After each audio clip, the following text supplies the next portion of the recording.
एक प्रयोग की कविता सुनाई। मैंने पिता पर कुछ पंक्तियां लिखी। अमिताभ जी, ये हरिवंश राय बच्चन जी की स्मृति में कार्यक्रम है, इसलिए मैं कुछ पंक्तियां पिता पर पढ़ना चाहता हूं, सुनिएगा। माँ पर और पिता पर कुछ पंक्तियां आपके बीच निवेदित करता हूं।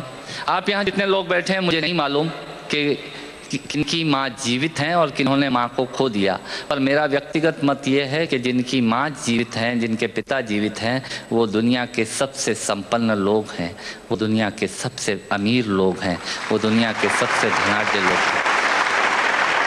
एक मिनट की बचपन में लौटिएगा, याद कीजिएगा जब हम बहुत छोटे थे, माँ की गोद में थे, माँ का स्तनपान करते थे, तब माँ का एक स्तन मुंह में लेकर हमने उस माँ को दूसरे स्तन पर अपने छोटे छोटे पैरों से न जाने कितनी बार मारा, पर उस माँ ने हमें दूध पिलाना बंद नहीं किया।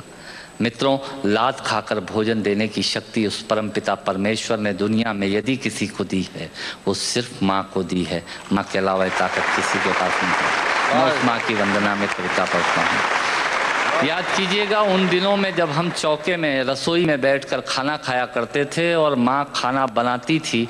उस वक्त थाली पर बैठकर हमने जब भी इधर उधर देखा, वो माँ समझ गई और उसने नमक का डब्बा हमारी तरफ सरका दिया। हमारे बिना बोले को समझने वाली वो माँ, जब हम उसे खो देते हैं, वो माँ हमें बहुत याद आती है। वो माँ जो हमारे परीक्षा देते जाते वक्त दही की कटोरी लेकर शगुन बनकर आकर खड़ी हो जाती थी, उसे हम खो देते हैं। वो माँ हमें बहुत याद आती है। रमेश सोज की 4 पंक्तियां, माननीय नेताजी यहाँ बैठे हैं, मैं पढ़ता हूँ। मुझे अच्छी लगती है कि बहुत रोते हैं लेकिन दामन हमारा नम नहीं होता, इन आँखों के बरसने का कोई मौसम नहीं होता, मैं अपने दुश्मनों के बीच भी महफूज रहता हूँ, मेरी माँ की दुआओं का खजाना कम नहीं।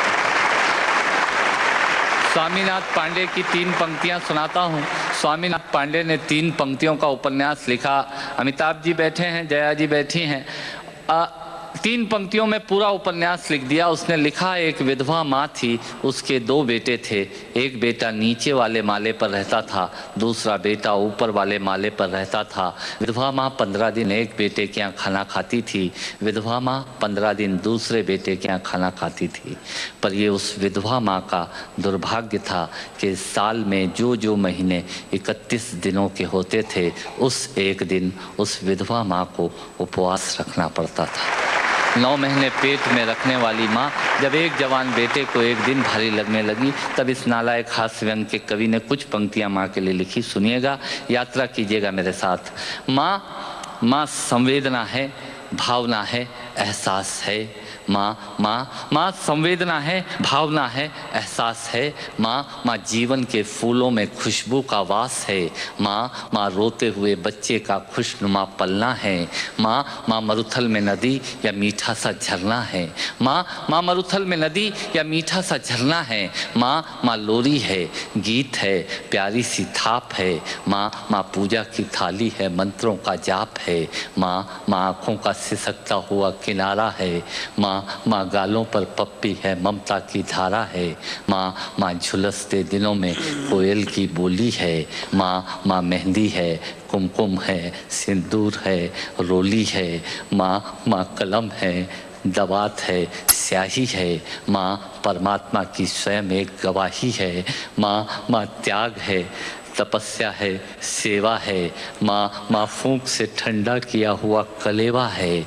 माँ अनुष्ठान है, साधना है, जीवन का हवन है। माँ जिंदगी के मोहल्ले में आत्मा का भवन है। माँ चूड़ी वाले हाथों के मजबूत कंधों का नाम है। माँ काशी है, काबा है और चारों धाम है।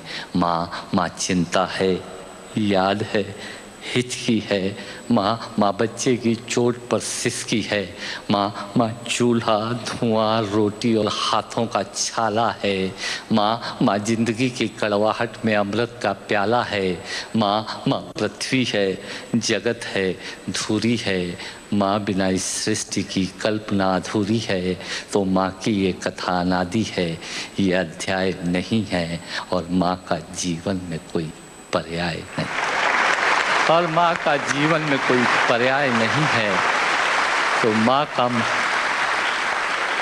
तो माँ का महत्व दुनिया में कम हो नहीं सकता और माँ जैसा दुनिया में कुछ हो नहीं सकता। माँ जैसा दुनिया में कुछ हो नहीं सकता। तो मैं कविता की ये पंक्तियाँ माँ के नाम करता हूँ। मैं दुनिया की सब माताओं को प्रणाम करता हूँ।